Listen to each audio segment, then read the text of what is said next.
تا 2 دقیقه پیش نمیذاشتی ما دست بزنیم، الان که تو پل اومده دستم میخوره بهت هیچ چکونی هم میخوری.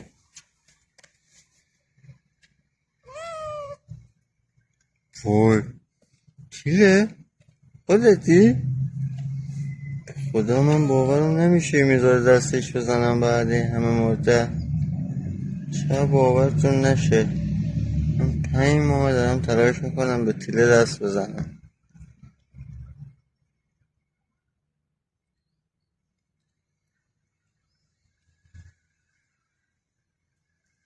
با آرزوم رسیدم آخر.